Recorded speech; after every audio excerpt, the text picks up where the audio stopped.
پاکستاني افسي ځواکونو د ګیله وزیر له قبر نه ملي بیرغونه ټول کړي دي.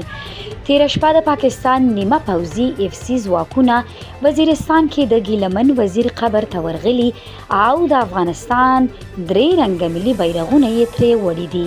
د پښتون ژغورنې غورځنګ یو غړي زکيم وزير په خپله فېسبوک پاڼه د دې خبرې پخلی کړی دی. د دې غورځنګ یو شمېر غړو ویلي چې ډېر ژر به بيرته د ګیله وزیر په قبر ملي بیرغونه له سره رپاند کړي.